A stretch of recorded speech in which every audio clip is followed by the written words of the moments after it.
Mesdames et messieurs, chers invités, c'est avec un grand plaisir que le Centre académique pour la Palestine et l'Orient contemporain, dernier né de Beit al-Hikma, entame en votre présence sa première activité de l'année. Heureux d'accueillir le professeur Rached Antonios. Il présentera dans quelques instants son ouvrage La conquête de la Palestine, paru aux éditions Éco-Société Québec, Canada 2024. Voici un ouvrage qui vient au moment où le peuple palestinien affronte une guerre génocidaire sans répit. Plus de 2 ans, les Palestiniens n'ont pas connu le sommeil comme tout humain ailleurs. Maisons détruites, quartiers anéantis, écoles fermées, massacrées, aides de toutes sortes refusées, journalistes assassinés, sols brûlés, soit un acharnement sans précédent contre un peuple, des plus anciennes au monde, une guerre où l'on voulait tuer et détruire par des armes sophistiquées et qui sait encore. Et les Israéliens s'en vantent. Le monde s'est tu. Oui, l'humanité a tourné le dos à ses valeurs, à son droit international. Philosophes et penseurs ont dit moins de ce qu'ils avaient à dire par ces moments de dérive, par ces moments de folie où le monstre se déchaîne.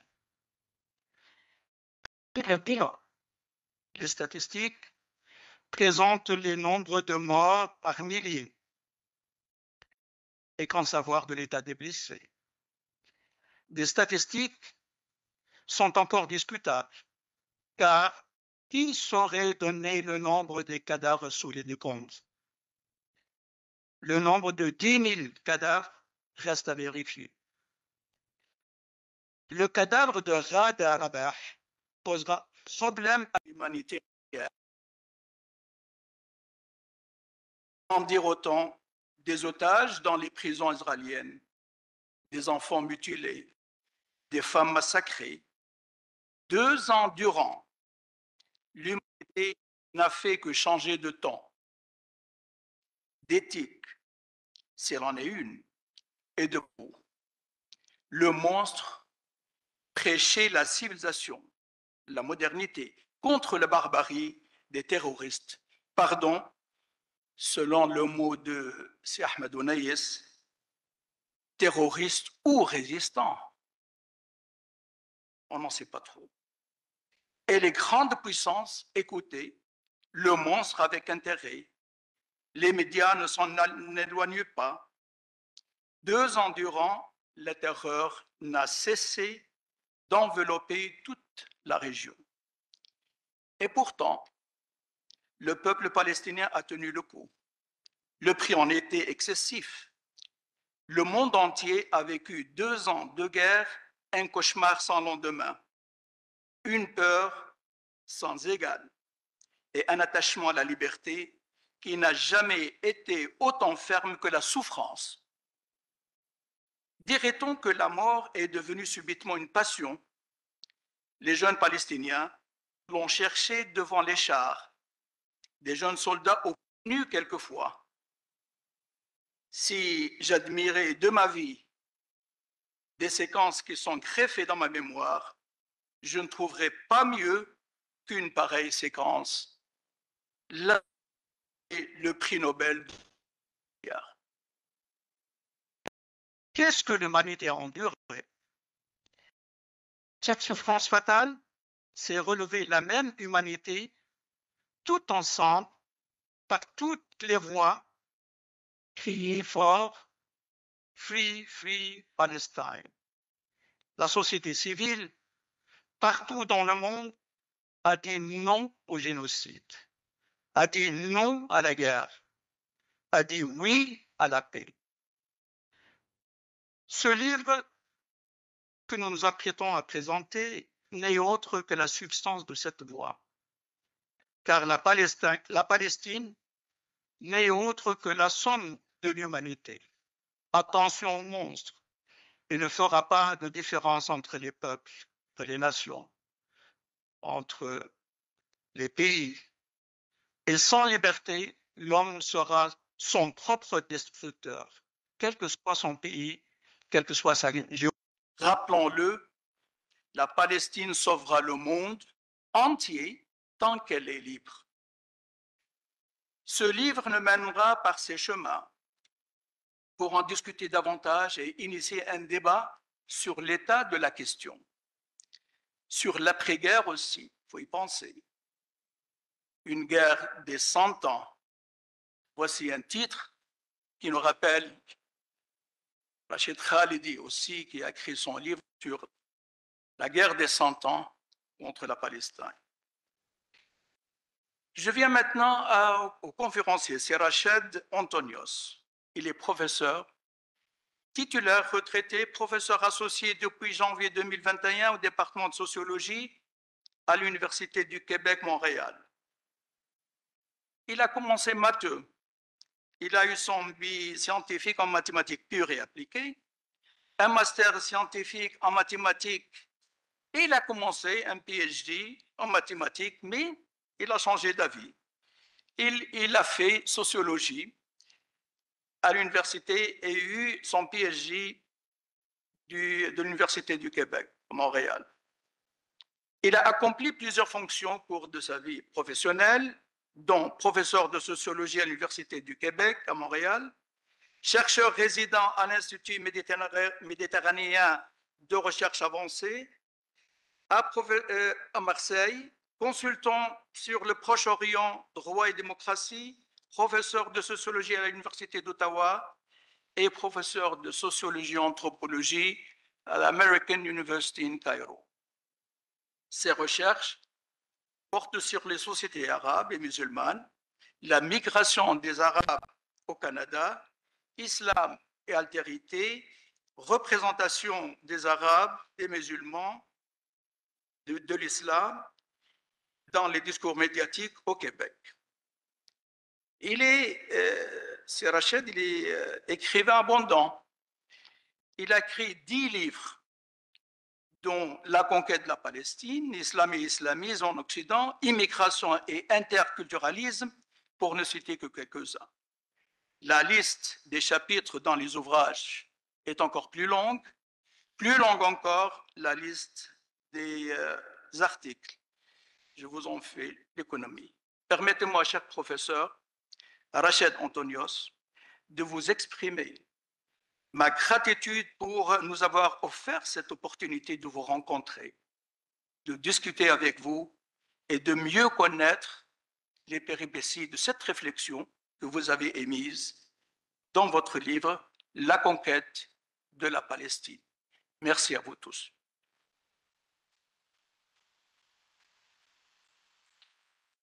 Merci.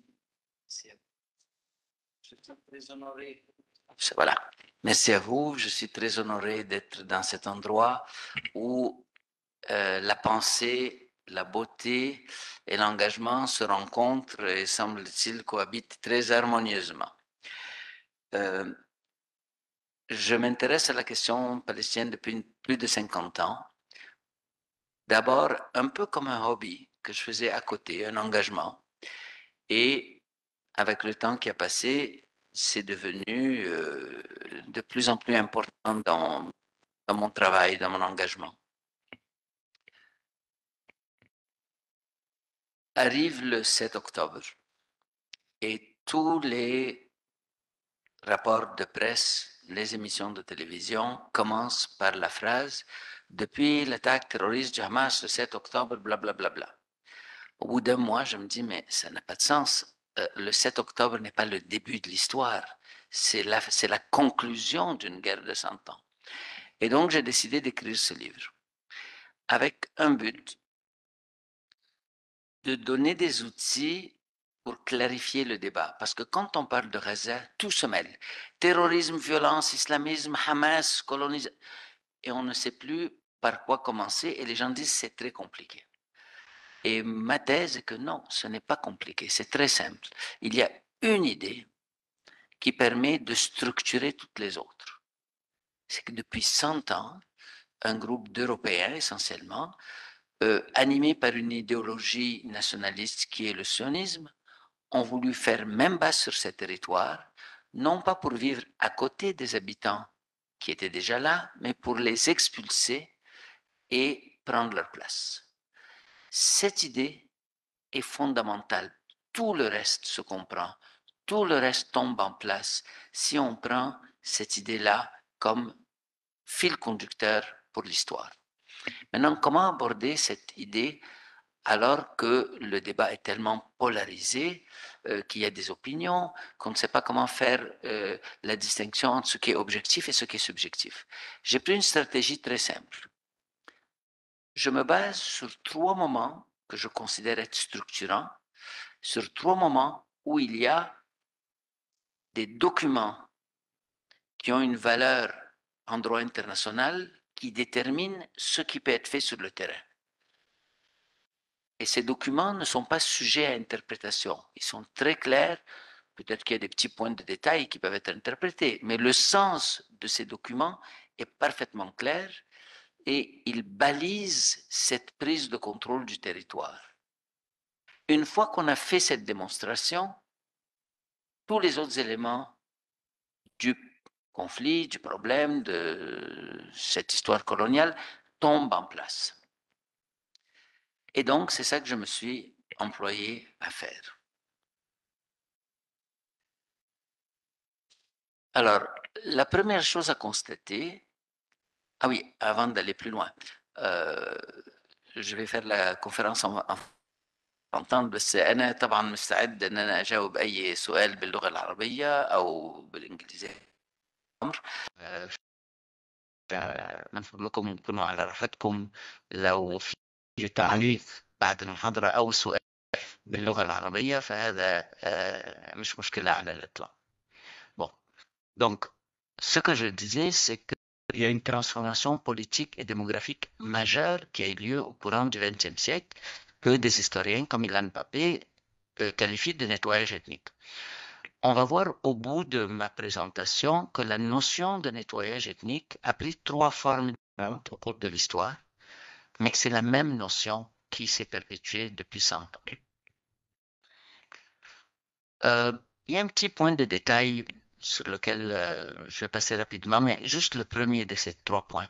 Je discute beaucoup avec des journalistes et des fois des hommes publics, des personnalités publiques à Montréal, et tous donnent l'impression et disent, mais nous, on connaît bien l'affaire, on a tout lu.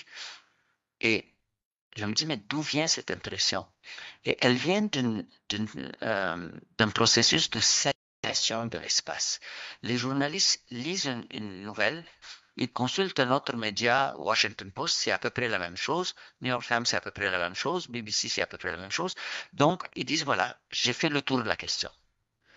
Et il y a une impression d'être bien informé du seul fait que l'espace médiatique est saturé par un seul récit. Après, il y a des voix dissidentes, mais elles sont secondaires, et du fait que le récit dominant est si fort,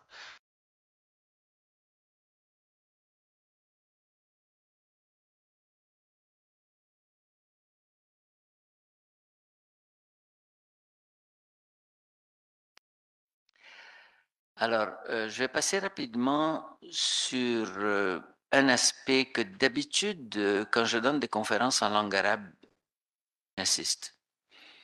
C'est l'histoire de la persécution des Juifs en Europe, manifestée par des discriminations, des persécutions, des pogroms, des massacres et éventuellement par un génocide. Je crois que dans l'espace culturel et politique arabe, nous ne prenons pas suffisamment en considération cet élément. Non pas qu'il va justifier ce qu'Israël fait, mais qu'il nous permet de comprendre d'où ça vient, de dépasser un peu les conflits. Après tout, comme l'a dit Madame Merci d'être là.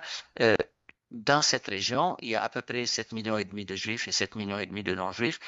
Et ces 15 millions de personnes sont condamnées à vivre ensemble. Donc, il faut quelque part qu'on se comprenne. Ça ne veut pas dire qu'on fasse des compromis importants sur les droits des personnes, mais qu'on comprenne pour pouvoir entamer des dialogues et défendre ces points de vue en tenant compte des sensibilités, des susceptibilités de tous les acteurs qui sont là. Et aucun compromis ne doit être fait sur les droits essentiels des êtres humains. Voici ce qu'était la Palestine en 1900. Il n'y avait pas de pays qui s'appelait la Palestine et les gens qui habitaient là ne se désignaient pas eux-mêmes comme Palestiniens. Ils se désignaient comme Arabes de telle région, Arabes de Jérusalem, Arabes de Jaffa, Arabes de Haïfa, ainsi de suite. Et même des fois, ils se désignaient par des identités encore plus précises, c'est-à-dire c'était les gens de Haïfa versus les gens de Jérusalem, et ainsi de suite. Et la région était toute organisée en gouvernorat de l'Empire ottoman, mais l'ensemble de la région était organisé comme ça. Il n'y avait pas de pays qui s'appelait la Syrie, ni le Liban, ni l'Irak, ni la Jordanie, ni Israël, la plus forte. Et donc, il y avait par contre une société. Le fait que la Palestine n'ait pas existé comme pays est un argument utilisé pour dire vous n'avez pas les droits sur la terre. La société existait. Il y avait une société de paysans, d'agriculteurs, qui était une majorité. Il y avait des tribus sédentarisées, bédouines sédentarisées. Il y avait des villes, une petite bourgeoisie. Il y avait une administration ottomane très sophistiquée qui s'était raffinée au courant du 19e siècle. Il y avait des cours municipales, il y avait des juges et des avocats, il y avait des hommes d'affaires et moins de femmes d'affaires, mais certainement des hommes d'affaires. Et il y avait des comptables, il y avait donc tout ce que vivait cette région du monde au début du 19e siècle, à la confluence d'une histoire traditionnelle plutôt ayant progressé à un rythme très lent à cause d'un colonialisme qui était celui de l'Empire ottoman, qui n'était pas perçu comme colonialisme parce que l'Empire ottoman, c'était un peu nous aussi, mais les rapports étaient des rapports coloniaux. Donc, il y avait 4 siècles de domination ottomane et une découverte plutôt brutale de la modernité. Cette société avait à peu près les mêmes caractéristiques que la bourgeoisie naissante en Égypte ou en Syrie ou au Liban, dont elle faisait vraiment partie. Il y avait des juifs qui étaient là, des juifs européens qui étaient là pour des et des juifs arabes, comme il y en a en Syrie, au Liban, en Irak, en Égypte, en Tunisie, en Algérie, et ainsi de suite. Donc, il y avait une partie de... Mais la société était essentiellement arabe, se définissait comme arabe. Personne ne revendiquait un projet d'autre chose que d'une société arabe sous l'Empire ottoman et qui cherchait à se moderniser, à établir ces institutions, celles d'un État moderne qui était en gestation, puis on discutait de quelle forme ça doit prendre, comme dans beaucoup d'autres pays arabes. En 2021, le même territoire est entièrement contrôlé par un État qui se disait l'État des Juifs jusqu'en 2018 et qui se dit depuis l'État juif. Cette nuance ayant une importance assez grande. Donc, la société est majoritairement juive et elle occupe la zone la plus pâle que vous voyez de façon légale. Et je vais mettre légal entre guillemets. Pourquoi? Parce que la résolution de l'ONU qui a créé Israël, la résolution 181, recommandait l'établissement d'un État juif sur une zone plus petite que celle que vous voyez, qui est celle de la résolution 181, qui totalisait 56% du territoire. Mais suite à la guerre de 49, Israël a occupé 78% du territoire. Sauf qu'à toute fin pratique, le monde entier, y compris les pays arabes et y compris les Palestiniens, reconnaissent ou sont prêts à reconnaître, pour le cas de certains États arabes, l'État d'Israël dans ces territoires-là. Donc, Israël a acquis une certaine légitimité et une légalité dans 78% du territoire du fait du temps et du fait qu'il y a des générations de gens qui sont nés là et qui ont construit leurs institutions. Donc, c'est un fait accompli. Mais la partie que vous voyez en brun est toujours légalement un territoire occupé militairement. L'ensemble des pays occidentaux considèrent que la Cisjordanie et Gaza sont occupés militairement, qu'ils sont sujets à la 4e Convention de Genève et que les colonies de peuplement israéliennes sont illégales. Et ça, c'est un consensus sur papier. Il m'est arrivé dans le passé des fois d'aller voir des ministres des Affaires étrangères au Canada pour leur dire, écoutez, la position du Canada n'est pas bonne. Et moi, ce que je faisais, c'est que j'imprimais leur page web. Et je disais, moi, je viens pas pour vous demander de changer de politique, mais d'appliquer votre propre politique. Vous dites que les colonies sont illégales, vous dites que l'annexion de Jérusalem est illégale, vous dites que la 4e Convention de Genève s'applique. Tirez-en les conséquences. Mettez en œuvre ce que vous dites. Et le grand problème, c'est qu'ils ne le mettent pas. Pourquoi? C'est ça qu'on va essayer de comprendre dans ce qui vient.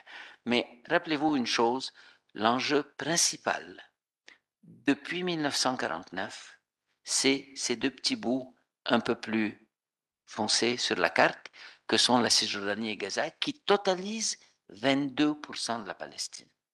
Bon, alors comment est-ce qu'on est arrivé là? C'est ça que je veux examiner avec vous. Excusez-moi, je veux juste m'assurer que je ne perds pas la trace du temps. Donc, tout le monde a vu ces cartes, je ne vais pas m'y attarder. Je vais insister, comme je vous ai dit, j'ai essayé de construire mon argument essentiellement comme un théorème mathématique, avec 4 moments qui expliquent tout, qui sont parfaitement objectifs et qui permettent de mettre en ordre l'ensemble des débats et des idées que l'on peut avoir sur ces questions. Ces 4 moments sont la période de 1917 à 1922 et jusqu'à 1947. Ensuite, c'était la déclaration Balfour, puis le mandat britannique sur la Palestine. Ensuite, la période de 47-49, où il y a eu le plan de partition voté par l'ONU, et la guerre et l'armistice. Et Israël a pu fonctionner avec ça pendant plus de 40 ans, jusqu'en 1993. Et vous allez voir que je saute la guerre de 67. Pas parce qu'elle n'est pas importante. Elle a changé la donne sur le terrain, la guerre de 67. Mais la Cisjordanie et Gaza sont restés des territoires occupés. Ils n'ont pas pu être annexés par Israël, contrairement au territoire de 1949. Si on se concentre, comme je le fais, sur les dispositions légales en droit international qui ont structuré le processus de mainmise sur la Palestine, 67 ne joue pas de rôle du point de vue légal. C'est une occupation, elle est reconnue comme telle, mais n'a pas donné à Israël plus de droits sur cet endroit-là qu'avant la guerre de 67. Elle a donné un contrôle réel, efficace, pragmatique, mais pas plus de droits, théoriquement. 93 à 95, ça a été une autre affaire. C'était les accords d'Oslo et surtout avec Oslo II. Et avec Oslo II, ce qu'Israël peut faire dans les territoires a changé de façon qualitative. Et c'est ça que je vais essayer de montrer. Et que quand on fait cette démonstration, tout le reste des questions extrêmement difficiles qui se posent à Gaza, on peut les mettre en ordre. On peut jeter un regard beaucoup plus cohérent sur la question. Alors, qu'est-ce qui s'est passé donc dans ces 3 périodes? De 17 à 47, c'est ce que j'appelle une période de recours indirect au droit international. Pourquoi indirect? Parce que c'était la Grande-Bretagne qui était mandataire, une puissance mandataire, et donc tout ce qui se pouvait se faire en Palestine était sous le contrôle de la Grande-Bretagne et était considéré légal du point de vue du droit international parce qu'il y avait un mandat adopté par la Société des Nations. La période 22, je l'appelle structurante. Il y a 3 périodes que j'appelle structurantes. Pourquoi structurantes? Parce qu'elle établit les règles du jeu. Entre 1917, la déclaration de Balfour, et 1922, le mandat, toutes les règles de prise de contrôle du territoire pendant les 25 ans qui ont suivi ont été établies et mises sur place. 47-49, la partition, la guerre, d'autres règles sont mises en place et Israël, étant reconnu comme un État souverain, n'a plus besoin de la Grande-Bretagne pour prendre le contrôle du territoire et met en place des politiques extrêmement claires visant le contrôle du territoire. Et à partir de 1993, un autre ensemble de politiques que j'appelle le contournement du droit international, c'est-à-dire qu'il y a un processus dit de paix, et ce processus, on se rend compte qu'il est entièrement processus et très peu paix. On l'appelle processus de paix, mais c'est un processus qui tourne pour lui-même à vide, et à l'intérieur de ce processus, Israël fait main basse sur les territoires avec un appui plus formel des puissances occidentales sous prétexte de processus de paix. Et dans chacune de ces périodes, la première, au bout de 25 ans, 47, le processus s'épuise. Je vais expliquer qu'est-ce que je veux dire par ça. D'où la nécessité de passer à une autre stratégie. Puis, à partir de 89 déjà, et je vais expliquer pourquoi 1989, le processus de recours direct au droit international s'épuise lui aussi. On a besoin d'une autre stratégie. Et vous allez voir comment on passe d'une résolution de l'ONU en 89 à Madrid, puis à Oslo, comme moyen de tirer le processus en dehors de l'ONU, de mettre en place de nouvelles règles de droit de contournement qui vont permettre de fonctionner jusqu'en 2023 au moment du 7 octobre. Donc, c'est 3 moments structurants que je veux examiner. Et je vais faire un rappel rapide de choses que sans doute vous connaissez, mais par souci de cohérence, pour que le discours soit logique, je vais les répéter rapidement pour qu'on les ait en tête. En 1900, il y avait 6 à 7% de juifs seulement. En 1922, au moment du mandat, il y avait 13% de juifs dans la Palestine historique. Alors, il y a un petit débat que je vais dire rapidement, parce que le mandat britannique, dans un premier temps, incluait la Jordanie actuelle, et très rapidement, la Grande-Bretagne a exclu la Transjordanie, donc ce qui est à l'est du Jourdain, de son mandat, et s'est concentré sur la Palestine, et donc c'est de ça qu'on parle. Donc, ça signifie que 87% des habitants, la majorité, formaient une écrasante majorité de personnes qui se disaient arabes et qui étaient de confession juive, musulmane ou chrétienne, avec 20% de chrétiens, mais la confession ou la religion n'était pas mise de l'avant comme élément de l'appartenance politique.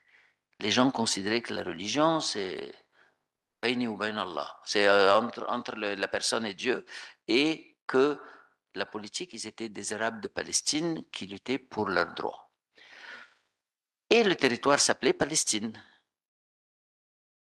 Alors, en 1917, la Grande-Bretagne, à cause d'un processus assez complexe que je ne vais pas expliquer, moi je vais m'en tenir juste à qu'est-ce qui a été décidé, qu'est-ce qui était valide au droit international et quelles ont été les conséquences. C'est juste ça.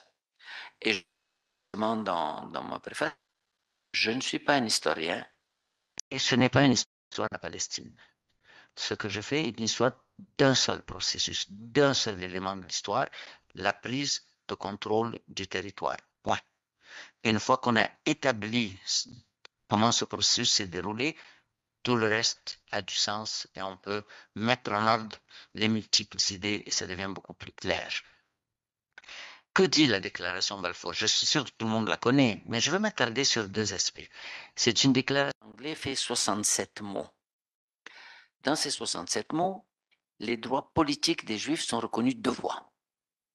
D'abord en disant qu'on va faire un foyer national pour les Juifs, pour le peuple juif, qui est un projet éminemment politique.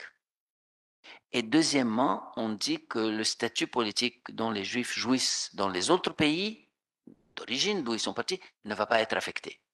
Donc, de fond, on reconnaît des droits politiques. Qu'en est-il de la majorité? D'abord, elle n'est même pas nommée.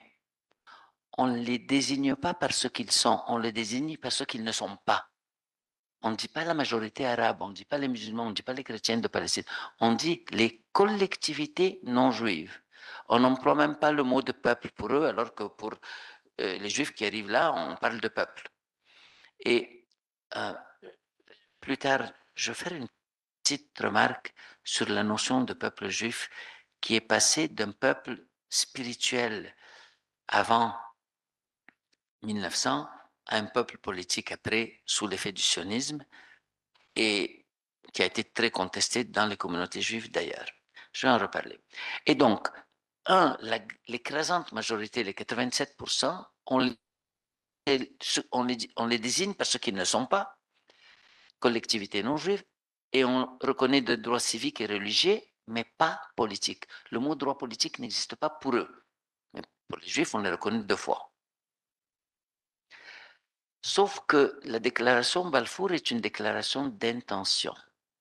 Pendant 5 ans, le mouvement sioniste va travailler avec la Grande-Bretagne pour transformer la déclaration d'intention, qui est la déclaration Balfour, en un document ayant une valeur dans le droit international, qui est le mandat pour la Palestine. Que dit ce mandat? D'abord, il ajoute quelque chose à la déclaration Balfour. Il dit la reconnaissance des liens historiques du peuple juif avec la Palestine et des raisons de la reconstitution de son foyer national en ce pays.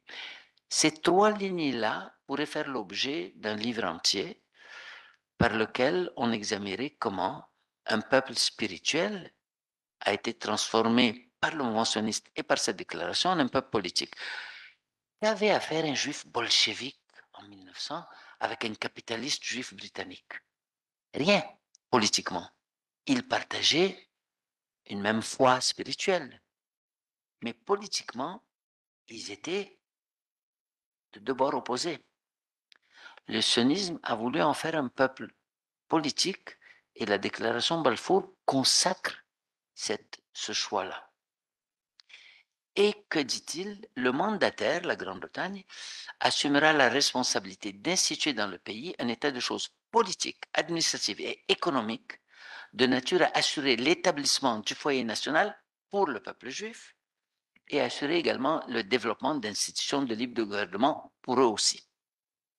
Et l'article 6 va plus loin et il nomme l'organisation sioniste nommée comme interlocuteur privilégié de l'administration mandataire.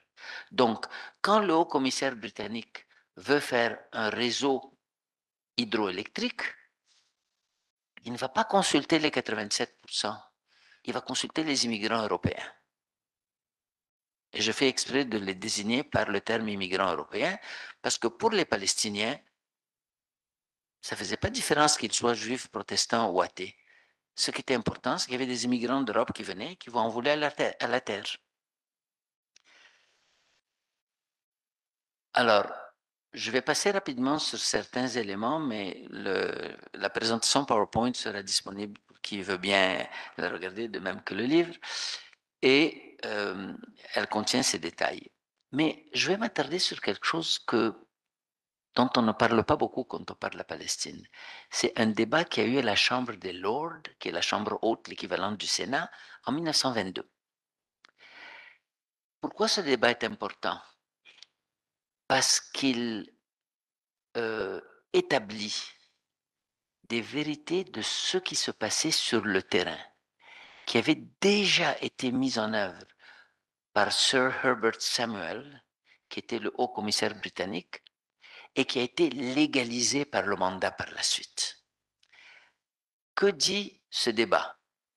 Une résolution est présentée qui dit que le mandat pour la Palestine, dans sa forme actuelle, est inacceptable pour cette Chambre.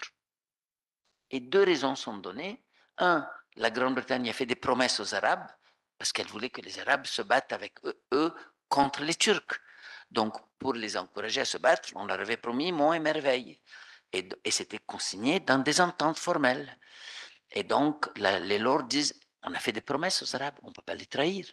Ensuite, ils disent autre chose dans le débat. Ils disent, le système mandataire a été... C'est quoi la logique du système mandataire? Tous les pays contrôlés par l'Empire ottoman qui s'est écroulé étaient organisés en provinces.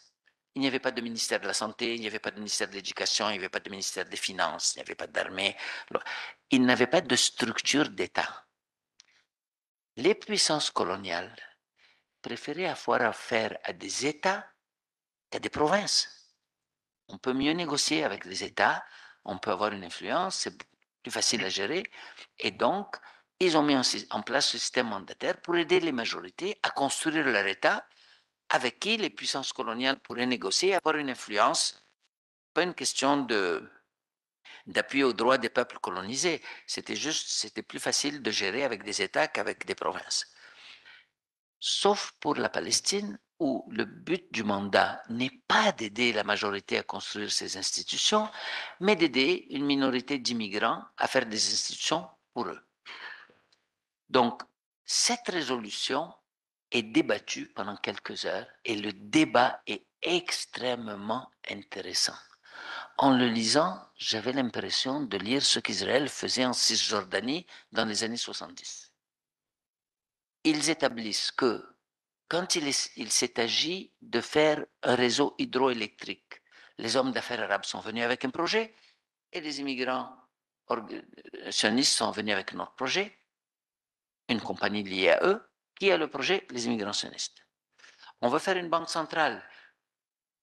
Des banques liées aux mentionnistes arrivent avec un projet, les hommes d'affaires arabes arrivent avec un projet, et les banques anglaises arrivent avec un projet. Qui obtient le contrat? Les banques liées au projet sioniste.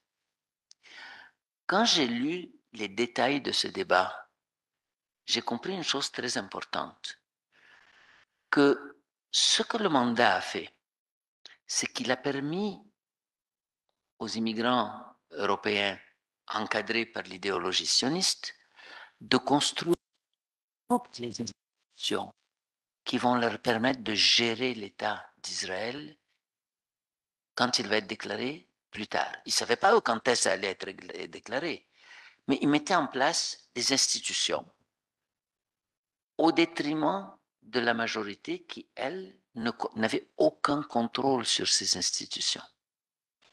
Et c'est cela qui a permis, en 1947, quand il y a le plan de partition, puis en 1948, quand Israël déclare l'établissement d'État d'Israël, d'avoir tout ce qu'il faut pour gérer, y compris des milices armées qui ne sont pas mentionnées dans le mandat, mais qui ont fonctionné et qui ont collaboré avec les Britanniques à un moment et qui se sont battus contre les Britanniques à d'autres moments. Et ce qui est intéressant, c'est que la résolution est adoptée par la Chambre des Lords. Donc, ça veut dire quoi? Ça veut dire que la Chambre des Lords dit le mandat est inacceptable parce qu'il viole toutes les promesses qu'on a faites aux Arabes et qui viole le système de mandat. Sauf que la décision de la Chambre des Lords n'était pas contraignante pour le Parlement britannique. Et 2 semaines après, Lord Balfour fait adopter la par le Parlement. Alors on peut se demander, est-ce que Lord Balfour n'était pas vraiment un ami des Juifs européens? Et là, on revient à 1906 et on s'aperçoit qu'en 1906, le même Lord Balfour avait fait voter une loi intitulée en anglais The Alien Act, où il interdisait aux Juifs qui fuyaient les pogroms en Europe de l'Est d'être admis dans les territoires contrôlés par la couronne britannique. Donc, on peut comprendre aussi qu'une partie des sionistes chrétiens qui ont joué un rôle dans cette affaire, au fond, étaient profondément antisémites. Ils voulaient que les Juifs s'en aillent. Ils préféraient que les Juifs soient au Proche-Orient que chez eux. Il y avait ça. un autre élément à dire aussi par rapport à cette Chambre de l'ordre, est-ce que c'était devenu des droits humains pour les droits des Palestiniens? C'est l'ordre? Non. Ce qu'ils préfèrent. En tant que puissance coloniale, s'allier à la majorité plutôt que s'allier à une minorité. Ça avait du sens de s'allier à la majorité des peuples pour que, une fois la période coloniale dépassée, qu'on ait des rapports d'influence et des rapports privilégiés avec la majorité qui contrôlait le monde arabe, qui vivait dans le monde arabe, qui étaient les Arabes. Et donc, c'est ça qui explique un peu cette dynamique. À ce moment-là, vous voyez, à cause du mandat, d'abord, la région s'appelait bien Palestine, les passeports comportaient la notion Palestine, livrée par la Grande-Bretagne, évidemment, et la monnaie portait les étampes en 3 langues, en arabe, en anglais et en hébreu. Bon, je passe très rapidement sur ça parce que on peut se perdre dans l'histoire. Les Palestiniens sont restés les bras croisés devant ça. Petit détail que beaucoup de gens ne connaissent pas. Quand l'Empire ottoman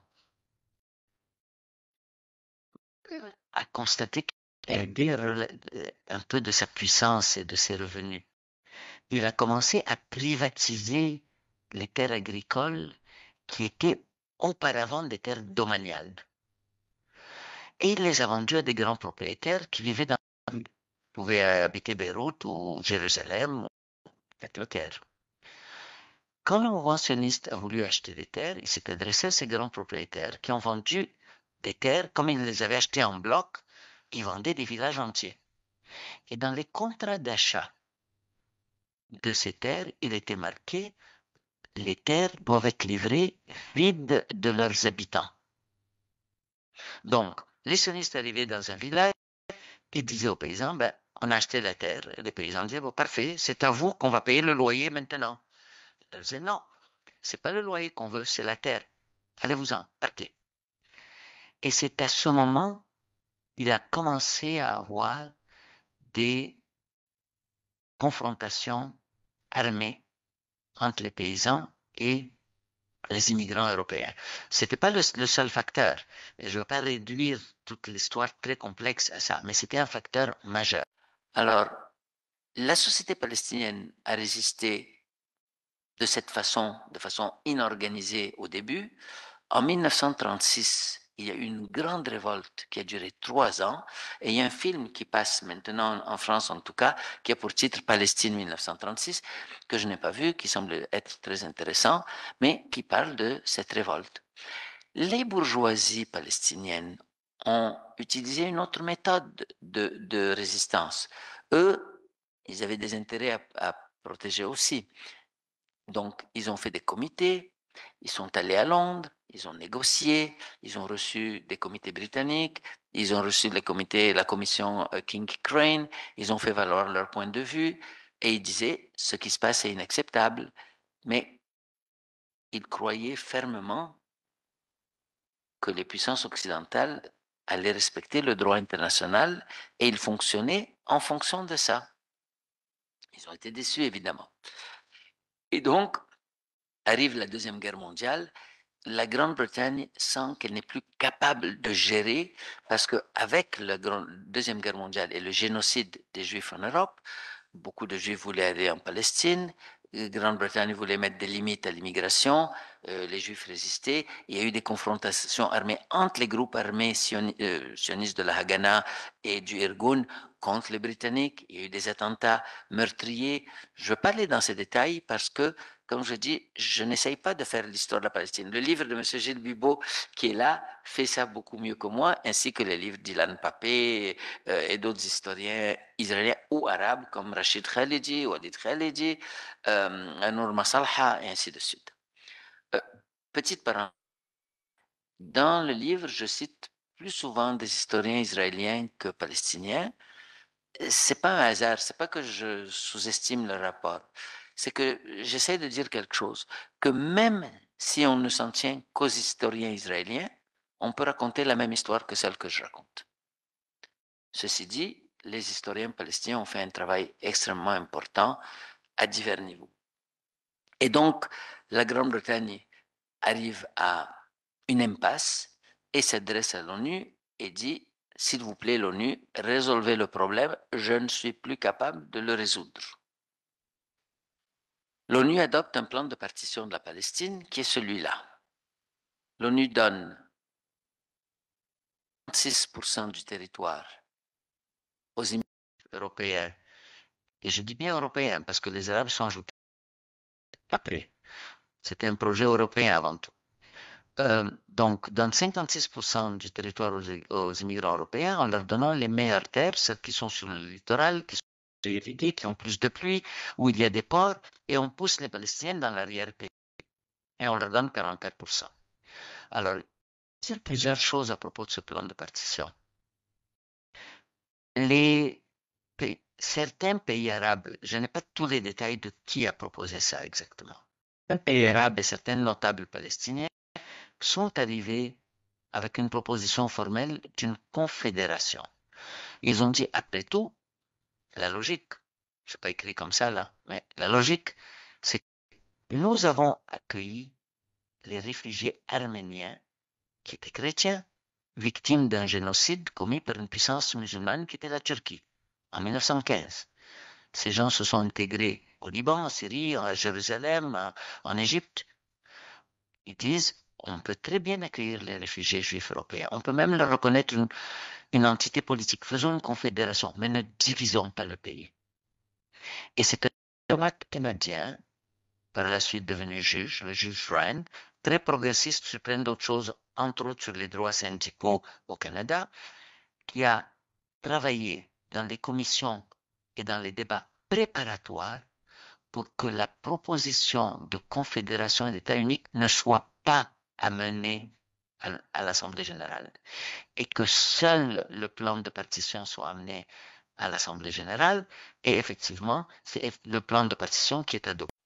Alors, là, le récit israélien sioniste commence à avoir un impact sur l'opinion publique européenne. Que dit ce récit? Il dit, l'ONU donnait un État arabe, un État juif. Vous n'avez pas voulu l'État arabe, tant pis pour vous. Vous n'avez pas voulu l'État arabe, il y a eu une guerre, et à cause de la guerre, il y a eu des réfugiés. Et donc, en fin de compte, oui, on reconnaît qu'il y a eu des réfugiés, mais c'est votre faute. Si vous aviez accepté le plan de partage, il n'y aurait pas eu de réfugiés. Et là, ce sont les historiens israéliens, parce qu'ils ont eu accès aux archives de l'armée, qui ont pu faire des choses assez intéressantes de travail. Évidemment, les Palestiniens témoignaient, disaient, nous avons été chassés, nous voilà, on a les photos, on a les preuves de propriété de nos maisons, on a les clés de nos maisons. Et on leur disait, oui, mais vous avez fui à cause de la guerre. Que démontrent les historiens israéliens? Que les expulsions appuyées par des massacres pour forcer ces expulsions ont commencé avant la déclaration formelle de l'État d'Israël et avant la guerre des pays arabes. Et il y a eu 250 000 réfugiés palestiniens, d'après Ilan Pappé, qui ont été expulsés, ou pas tous directement. Quand il y avait un ou deux massacres, on allait dans les villages avoisinants et on disait aux Palestiniens, si vous ne voulez pas avoir le même sort, ben allez-vous-en. Et donc, une partie des gens se sont enfuis parce qu'ils voulaient sauver leur peau, en pensant que les hostilités allaient durer quelques semaines, quelques mois, qu'ils allaient revenir. J'ai des amis qui ont, non seulement qui ont encore la clé, ça c'est classique, mais des amis qui m'ont raconté comment leur maman, parce que les rôles étaient très genrés à ce moment, ont couru acheter des tissus au marché pour faire des housses, pour protéger les canapés de la poussière, en disant on ne sait pas combien de temps on va s'absenter, mais on va revenir.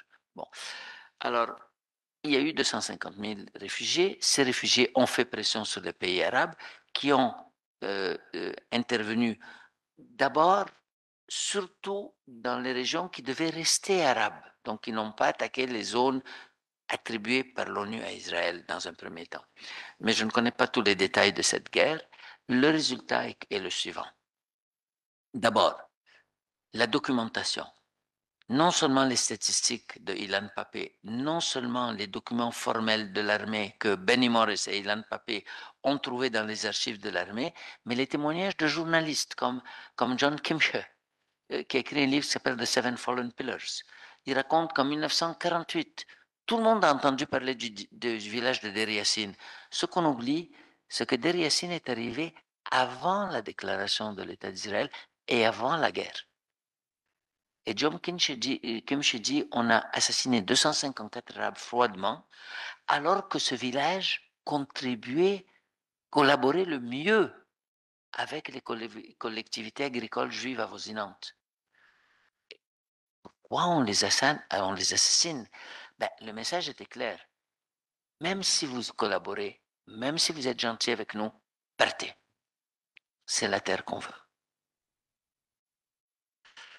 Donc, il y a la guerre, les armées arabes ne sont pas préparées, les conseillers principaux de ces armées sont des généraux britanniques, ceux qui représentent la puissance qui elle-même était à l'origine du problème, entre autres.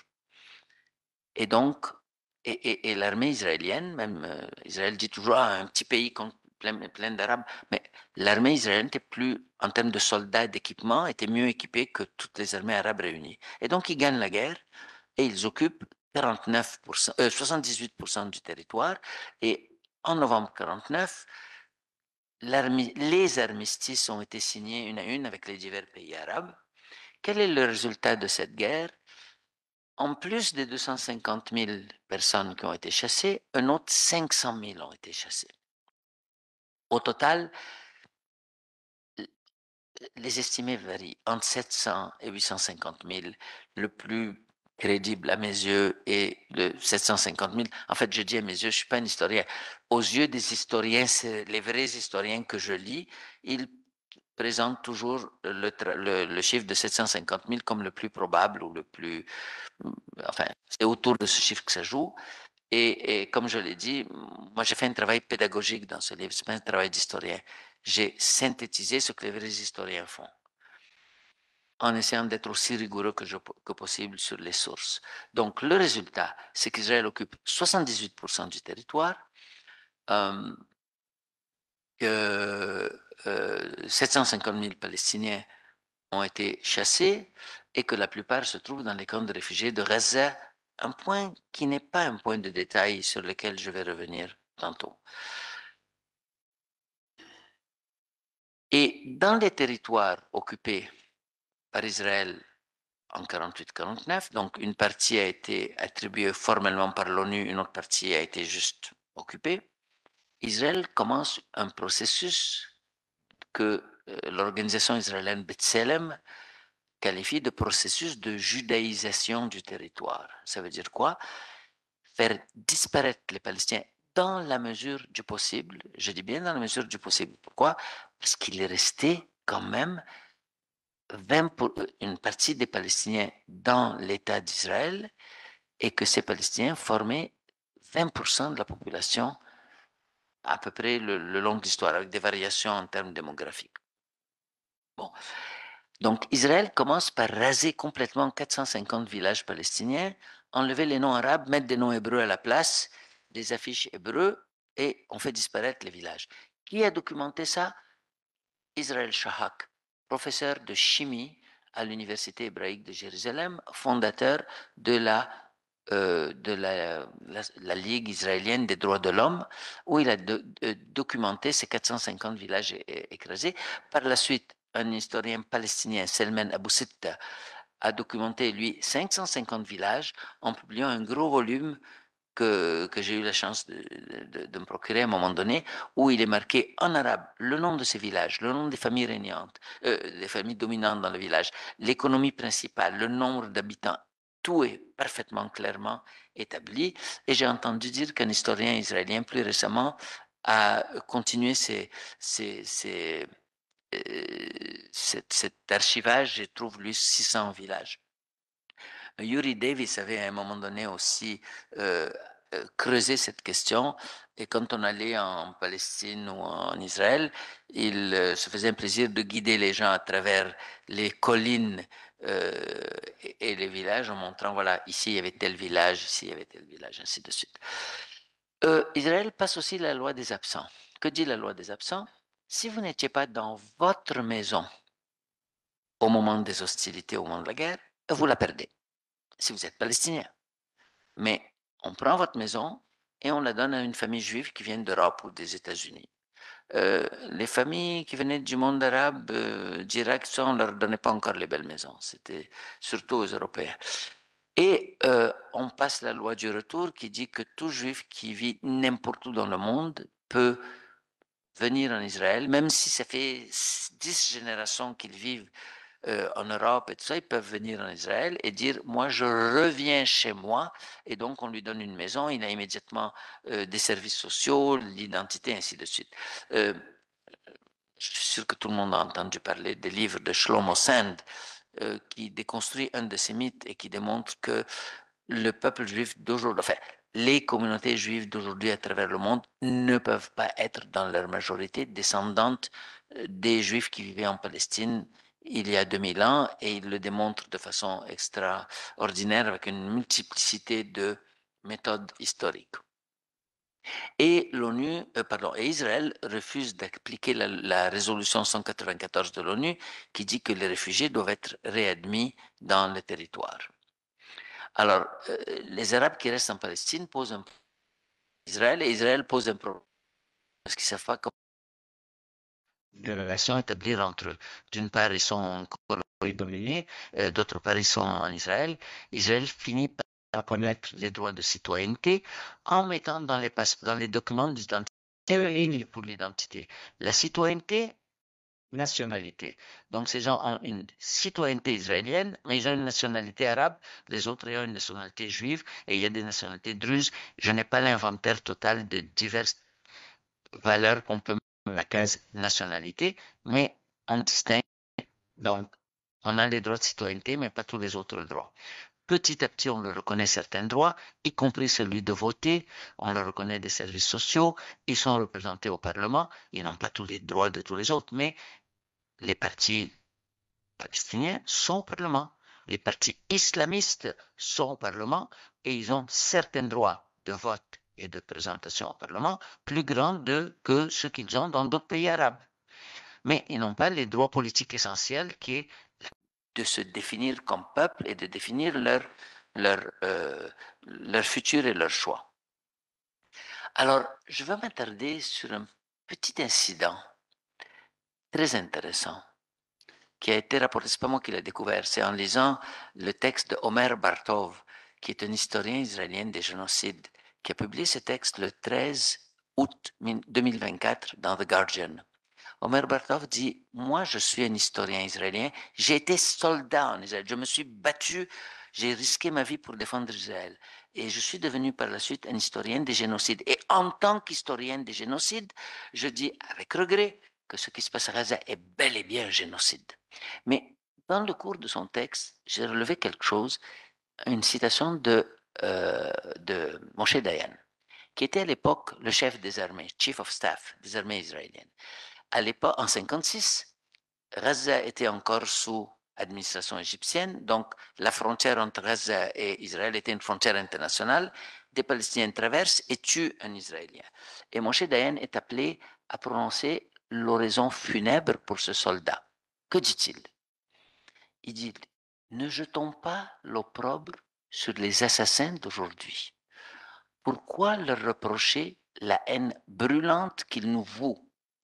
Cela fait 8 ans, rappelez-vous, 56, 48, cela fait 8 ans qu'ils vivent dans des camps de réfugiés de Gaza, alors que nous sommes appropriés sous leurs yeux la terre et les villages dans lesquels eux et leurs ancêtres avaient vécu. Ce ne sont pas les Arabes de Gaza que nous devons blâmer pour le sang de Roy, mais nous-mêmes.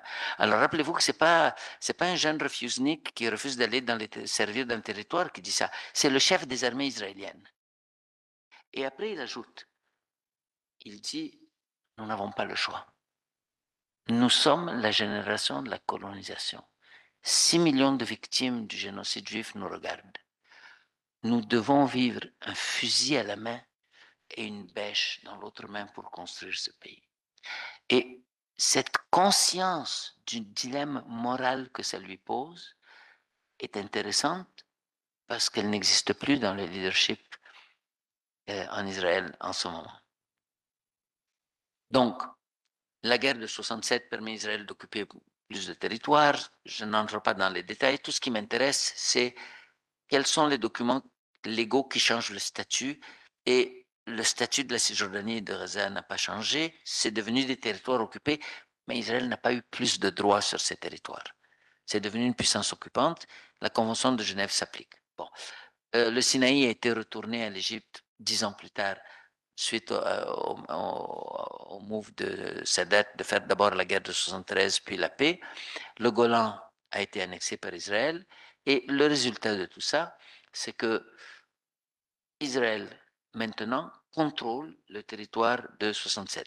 Alors je me suis beaucoup attardé, je vais arrêter dans 10 minutes, je vous promets. J'ai été un peu long parce que ces détails nous font comprendre d'où vient la stratégie israélienne à Gaza.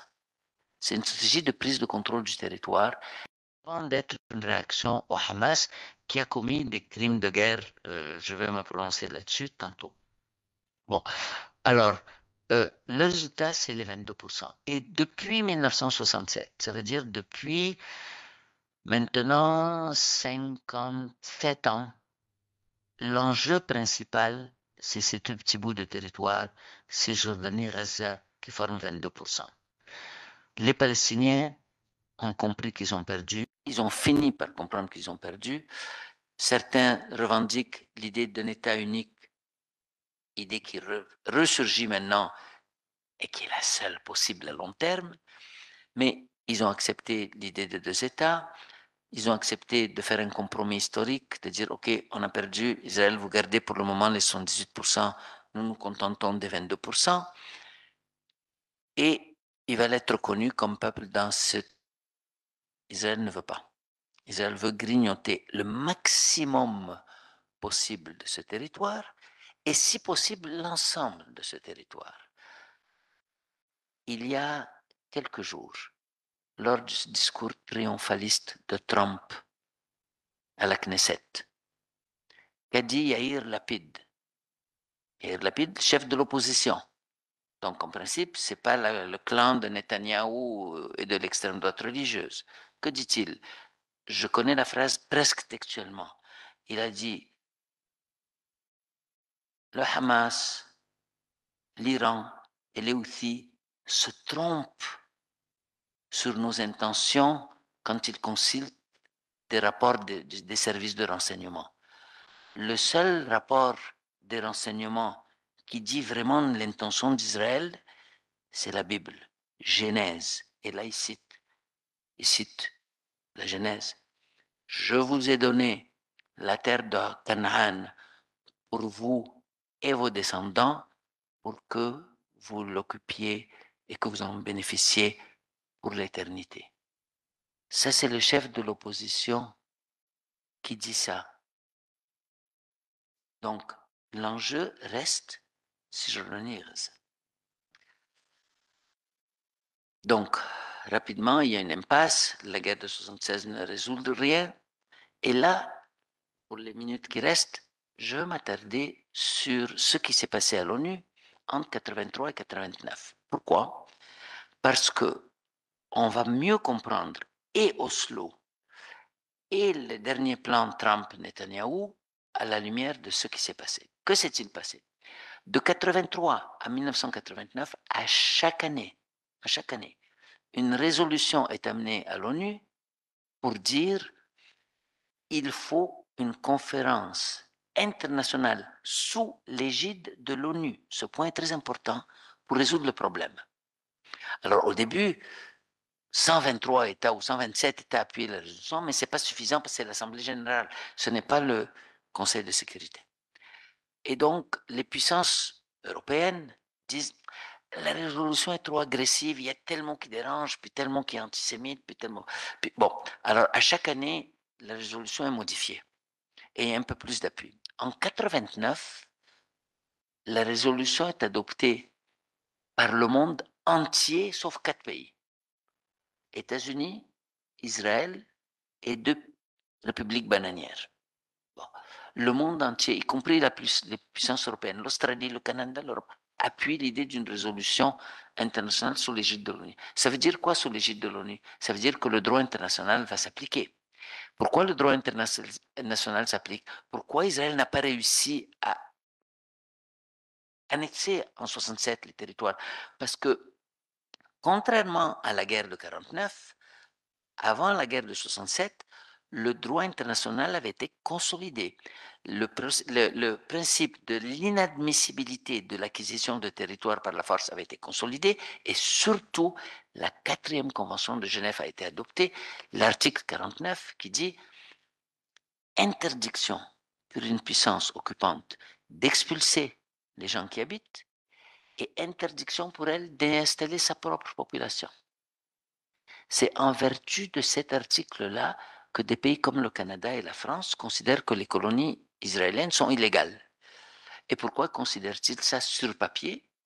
Parce que si ils acceptent une violation formelle du droit international, ils sapent tout le droit international qui a garanti une certaine paix relative dans les pays du Nord depuis la Deuxième Guerre mondiale. Donc, ils ne peuvent pas formellement appuyer l'annexion. Mais ils appuient que l'idée d'Israël, oui, Israël devrait pouvoir annexer des petits bouts ou des gros bouts de la Cisjordanie. Et donc, la stratégie consiste à tirer le processus en dehors de l'ONU pour que le droit international ne s'applique plus et que ce soit le rapport de force qui s'applique. D'où la conférence de Madrid, qui est déjà un peu plus loin de l'ONU, c'est 4 puissances internationales, puis Oslo, qui est juste Israël et la Palestine. Le rapport de force brut. Ce qui s'est passé avec Trump et Netanyahou il y a quelques jours, c'est la même chose. Quand la France a décidé de reconnaître la Palestine, ce qui est trop peu, trop tard, ça veut dire qu'ils auraient dû reconnaître la Palestine il y a 32 ans. Mais quand les pays occidentaux ont commencé à reconnaître la Palestine, Israël et les États-Unis trouvaient que la soupe est devenue un peu trop chaude. Donc il faut courir en avant, saper l'idée de revenir à l'ONU et faire une entente hors ONU. Et cette entente s'est faite sans consulter les Palestiniens et sans inclure l'idée de fin de la colonisation et sans inclure l'idée d'État palestinien. Bref, je reviens rapidement à Oslo, parce que ça c'est très important, je vais arrêter avec ça. Que dit Oslo? Oslo dit, donc je prends 5 minutes si vous me permettez, et après on ouvre le débat. Que dit Oslo? Alors lisez les deux phrases qui sont surlignées en jaune. D'abord, le mot État palestinien n'apparaît nulle part dans Oslo, nulle part, ni même dans les négociations préliminaires, les documents de négociation. On ne parle pas d'État palestinien. On parle d'une solution permanente. Les Palestiniens, eux, reconnaissent Israël, reconnaissance totale de l'État et tout, et la légitimité et la légalité. Que reconnaît Israël? Le monde entier disait, enfin, reconnaissance mutuelle, on va fêter ça. 13 septembre 1993, sur la Maison Blanche, le monde entier est là. Yasser Arafat et Jacob voyons, et Rabin, excusez-moi le lapsus, se serre la main avec réticence et tout le monde est très content, mais Israël ne reconnaît pas d'État palestinien. Qu'est-ce qu'ils reconnaissent, Israël? Ils reconnaissent que l'autorité palestinienne peut parler, rien d'autre, au nom de certains Palestiniens, pas de tous les Palestiniens, au nom des Palestiniens de Gaza et de Cisjordanie, pas de ceux qui vivent en 48, pas des réfugiés au Liban, juste de cela et parler moins. La reconnaissance est complètement asymétrique. On ne parle même pas de territoire.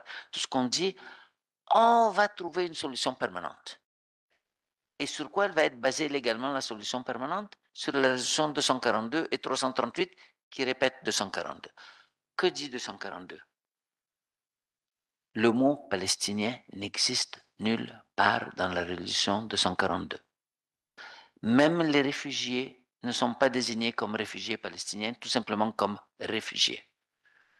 Ils disent un juste règlement du problème des réfugiés. On ne parle pas de droit des réfugiés. C'est un problème, on va le résoudre, ce sont des réfugiés, on ne les nomme même pas.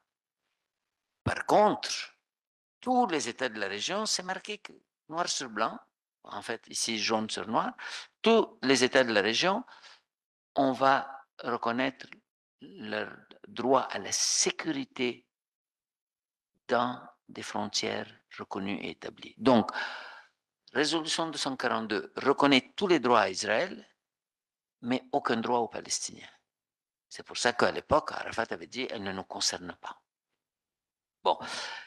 Et donc, le monde entier est quand même très enthousiaste parce qu'on dit enfin la reconnaissance mutuelle. Alors, que permet cette résolution, cette entente? Elle est clarifiée en 1993 au SO 2, où on dit on va faire ça par étapes. Zone ABC. Dans les zones C, Israël est en contrôle. Et dans les zones C, Israël augmente et multiplie par 5 la vitesse d'établissement de colons et de colonies, de telle sorte que sous prétexte de politique de processus de paix, Israël a pu coloniser plus vite, officiellement et plus formellement, plus qu'elle n'avait pu le faire avant la paix. Et quand les Palestiniens se sont adressés aux hautes parties contractantes de la 4e Convention de Genève en disant, écoutez, tout ça est violé par les colonies, votre convention est violée. Qu'ont répondu les États signataires, dont le Canada? Ils ont dit, taisez-vous, il y a un processus de paix, il ne faut pas perturber le processus de paix.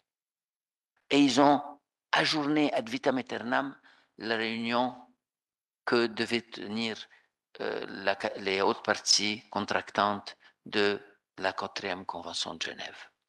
Alors, un dernier mot. Ah oui, Israël a établi parallèlement ce que Jeff Halper appelait la matrice de contrôle. 460 et quelques kilomètres de routes réservées aux colons qui coupaient le territoire en petits bouts comme ça.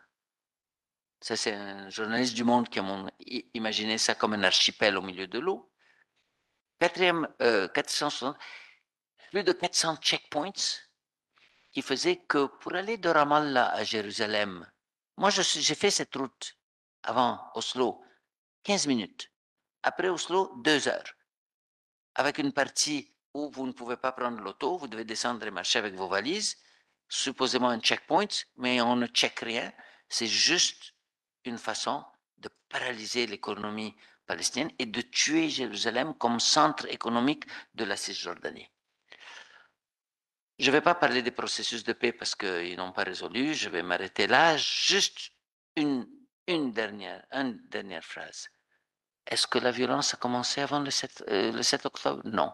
Avant le 7 octobre, si vous allez sur le site de l'ONU, OCHA, c'est un site interactif. Vous pouvez savoir combien de Palestiniens ont été blessés et tués, combien d'Israéliens ont été blessés et tués, ou pour quelles raisons et durant quelle période. Sur cette base, un chercheur a établi des statistiques. Évidemment, je vous laisse deviner lequel côté c'est les Palestiniens, lequel côté c'est les Israéliens. Il y a eu entre 2008 et 2020 plus de 5 590 Palestiniens tués et 251 Israéliens tués. Et des blessés beaucoup plus nombreux. Et là, un dernier mot et je m'arrête. Les blessés ont un impact de paralysie de la société beaucoup plus important que les morts. Parce que les morts ont disparu. Les handicapés, ils paralysent les énergies de toute leur famille. Quand vous êtes handicapé, il faut qu'on s'occupe de vous. Vous n'êtes plus autonome, il faut qu'on vous transporte, il faut qu'on ait des services de santé. Il ne faut pas ignorer les blessés. C'est beaucoup plus destructeur pour la capacité d'une société de contrôler son avenir que les morts, qui sont évidemment très tristes. Je ne veux pas minimiser l'importance de ce que ça signifie. Mais en termes de stratégie et de paralysie, créer 500 000 blessés, vous occupez 2 millions de personnes pour s'occuper d'eux pour les 20 ans à venir. Voilà. Merci de m'avoir écouté.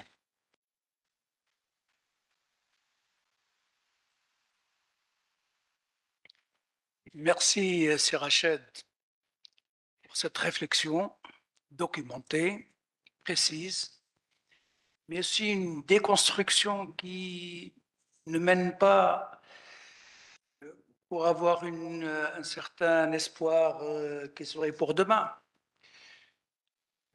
C'est un pays qui se démantèle, deux pays qui n'arrivent pas à survivre, et surtout une cohabitation, je dirais, pas impossible, mais très difficile. Très difficile. Oui, il est allé. L'espoir ne doit pas être fondé sur des illusions. Il faut prendre acte du rapport de pouvoir. Beaucoup de gens autour de moi disent « on a le droit, donc on va gagner ». L'histoire est pleine de conflits où le droit a été défait, où la justice a été démolie. Il ne suffit pas de croire qu'on a le droit de notre côté pour être sûr qu'on va gagner. On doit prendre acte des rapports de force, prendre acte des stratégies et penser en termes stratégiques. Et on ne l'a pas fait. Et il faut garder l'espoir, mais il faut penser en termes stratégiques. C'est le défi.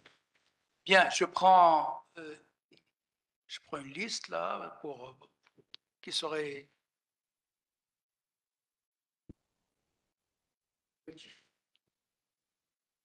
Le contexte de la déclaration du ministre des Affaires étrangères de Grande-Bretagne, Lord Balfour, en novembre 2017.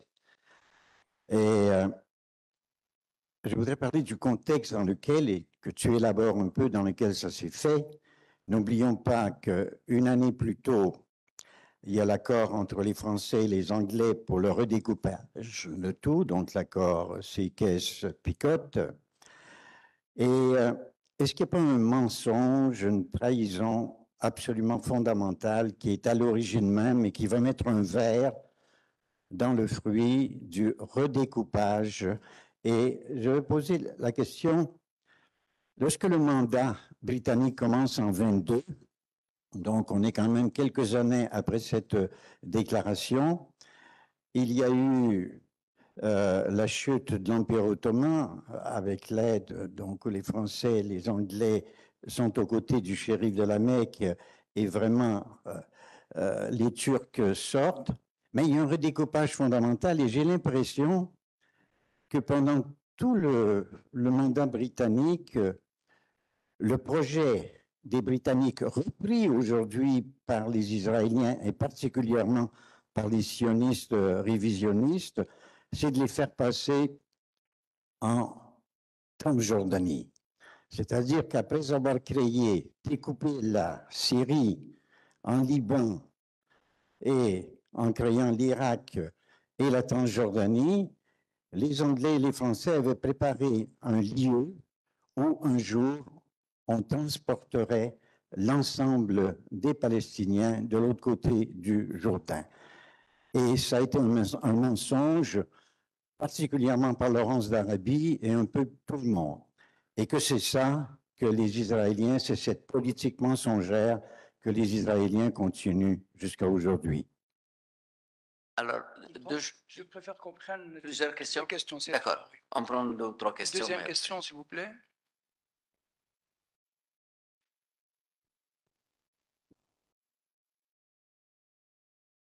Bonjour, Antonius. Bravo pour cette démonstration implacable. Mais j'ai une petite question sur, en dehors de la conférence, quel est l'impact de ton livre dans le débat public au Canada? C'est ça, parce qu'en fait, nous assistons à un balancement de l'opinion à l'échelle internationale. Deuxième question, elle est plus technique, c'est, si ma mémoire est bonne, je crois avoir lu quelque part que la nationalité palestinienne a été instituée par le droit britannique en 1925. La reconnaissance du Palestinien en tant qu'un une individualité juridique, une entité juridique. Est-ce que c'est vrai? Oui, sur le débat politique entre à l'intérieur du... Voilà. Parfait, merci. Merci. Troisième question. Latif. Je voudrais remercier d'abord Monsieur Rached, professeur Rached Antonius, pour cet acte moral qui est son livre. Et merci aussi pour le recensement et cette analyse qui met de l'ordre face à un discours mystificateur, face à une réaction historique plutôt hystérique, historique, que nous avons eu à affronter à chaque fois que le débat sur la question palestinienne, sur le 7 octobre, se pose, hein, et que nous avons eu de part et d'autre dans les télés, dans les journaux, dans une opinion assez large. Je voudrais par contre, vous avez fini votre conférence en parlant d'espoir, de garder l'espoir. Et je voudrais par ailleurs évoquer un article qui, d'un écrivain irakien, je pense, qui en fait, objectivement, fait suite au livre La conquête de la Palestine, parce qu'il explique le 17 octobre lui-même. Il n'explique pas ce qui a mené au 7 octobre. Dans votre livre et beaucoup d'autres livres. Il explique, il essaie d'expliquer l'événement du 7 octobre en lui-même. À l'heure de connaître les textes de Durkheim sur le suicide, le texte de Frantz Fanon, le texte de Bourdieu, etc. Alors, pour lui, il dit que, je pense que parce que c'est une question, c'est une problématique qui se pose à nous depuis qu'il a eu lieu le 7 octobre. Qui est responsable du 7 octobre, de ce qui a mené au 7 octobre? Beaucoup pensent que c'est le Hamas, que c'est une faute politique grave commise par le Hamas. Il dit que ce noir connaît forcément que son acte va ouvrir les portes de l'enfer lui-même et pour le peuple palestinien. Il a à la mesure de ce qu'on appelle le rapport de force. C'est quelqu'un qui a une certaine lucidité politique, qui est très bien formé, qui connaît l'hébreu, qui a vécu dans cette injustice, hein, et qui a intériorisé fortement l'injustice dont vous venez de... Il dit que son acte de suicide, le suicide, d'après Durkheim, c'est le corps pour donner lieu au sens. Le sens, notamment ici, le sens de la dignité. C'est une expression d'une conscience collective. Donc là, il a aussi quelque part raison. Fanon aussi dit que, contrairement aux colonisateurs, Max Pilz, qui détruit, qui tue par calcul politique, le colonisé ne tue pas pour se venger, mais pour racheter son être. Pour racheter son être. C'est une centaine d'années d'humiliation, de spoliation, de ruine, de torture, de tout ce que nous avons vécu depuis ces années. Donc, ce qu'il voulait, aussi il dit que ce qu'il voulait, Senghor et Hamas, ce qu'il voulait, tout en sachant que l'acte va encore compliquer la question, les choses pour la question palestinienne, ce qu'il voulait, c'est faire tomber le masque de ce qu'on appelle de démocratie dans un monde barbare. Il dit que, et je pense qu'il a raison de le dire, l'acte du 7 octobre a fait tomber le masque, ce masque-là, il a créé une opinion internationale très très large qui devient très très sensible à cette histoire d'injustice vous avez bien démontré. Un historien, vous êtes, parce que vous vous dites non historien, mais en plus d'être sociologue, politologue, vous êtes un très bon historien parce que on a vraiment, votre exposé a été captivant. Merci, Rachad. Ok, c'est parce que je risque d'oublier est-ce que je peux répondre brièvement et après on prend 3 autres? Parce que je peux tous les détails. Excusez-moi, je préfère répondre 3 questions à la fois pour ne pas oublier les détails. Bref, pour qu'on ait un ou deux autres tours de questions. Alors, concernant les accords de Sykes-Picot, il y a eu une double trahison. Une trahison envers les Arabes parce que les Anglais avaient promis des choses, et une trahison envers les Français aussi de la part des Anglais, parce que la partie nord de la Palestine devait être sous l'influence française. Sur ça, j'aimerais vous suggérer, pour ceux qui sont intéressés par l'histoire, le livre de l'historien Eugene Rogan, qui s'appelle The Arabs, qui est paru récemment en anglais, qui est d'une complétude et d'une subtilité incroyable, dans laquelle il analyse les calculs des puissances coloniales, les calculs des Arabes, des élites arabes. Il y a eu, tu parles de trahison, Gilles, il y a eu aussi des trahisons des élites arabes, de certaines élites arabes, pas toutes évidemment. Et donc, il est extraordinaire pour comprendre ça. Mais tu soulèves la question de la Transjordanie. Effectivement, le nettoyage ethnique a pris 3 formes qui correspondent aux 3 étapes que je vous ai montrées. Une forme polie, courtoise, qui disait on va transférer, on a employé le mot transfert, on va transférer les Arabes en les compensant financièrement si nécessaire, en donnant beaucoup d'argent à leurs élites pour qu'ils ouvrent des opportunités d'emploi en Transjordanie. Et effectivement, l'idée, c'était que la chose se passe comme lorsqu'on achète une maison. Vous payez la maison, les habitants de la maison voyagent et achètent une autre maison, et vous pouvez être très bons amis avec les anciens propriétaires. Les Palestiniens n'ont pas accepté. Et donc, on est passé à la deuxième. Alors, juste un dernier point sur ça. Dans les carnets privés de Ben Gurion, des Anglais, tout le monde dit il est clair qu'il faudra expulser les Palestiniens. Ben Gurion disait on ne peut pas faire un État juif avec plus de 20% de non-juifs. Il faut absolument transférer les autres. On employait le mot courtois de transfert en les compensant si nécessaire. Quand ils ont refusé, on est passé à l'expulsion par la guerre et par la force. Et ça a été un nettoyage ethnique en prenant contrôle du territoire de force, en les chassant, en détruisant des villages, ainsi de suite. Ça a duré jusqu'à Oslo. Après, on a dit on va les transférer toujours, mais par la ruse. Ça veut dire on va dire qu'il y a un processus de paix et on va dire oui, on est en train de travailler une solution. C'est écrit formellement dans Oslo. Dans 5 ans, on va trouver une solution finale. Et pendant ce temps, on va dire oui, mais on veut un petit bout de Jérusalem et on vous donne en échange un bout du désert du Negev.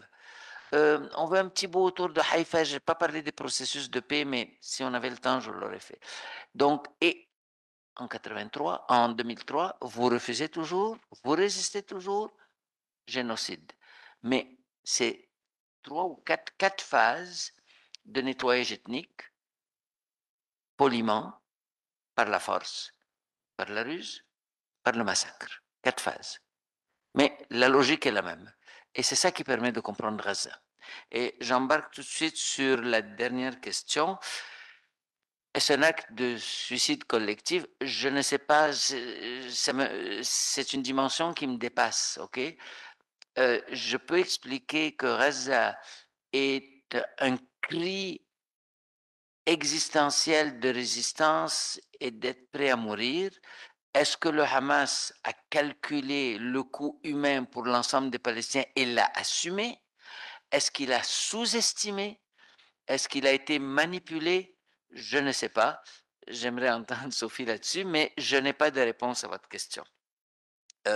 L'espoir résulte du fait qu'il reste des vivants et qu'il reste des Palestiniens en Cisjordanie, à Gaza et dans les territoires israéliens Ils viennent du fait que l'histoire humaine est remplie de massacres et de choses horribles, et que les populations, un jour, se sont relevées et ont gardé une très grosse blessure.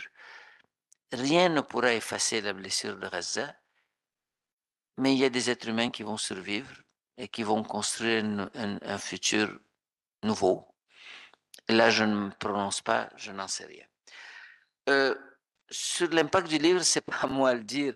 Je peux dire que ce que je constate, c'est qu'il y a eu une vingtaine de bouquins dans l'espace francophone, beaucoup plus militants que le mien, qui ont mobilisé les gens.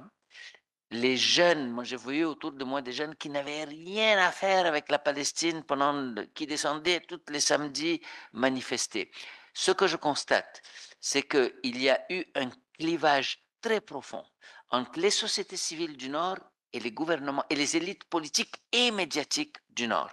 Ce clivage, il est là. Il y a eu un autre clivage entre le Nord global et le Sud global, et un troisième clivage entre les sociétés civiles du Sud et leur gouvernement. Et donc, c'est sur ces clivages qu'on peut penser à des stratégies.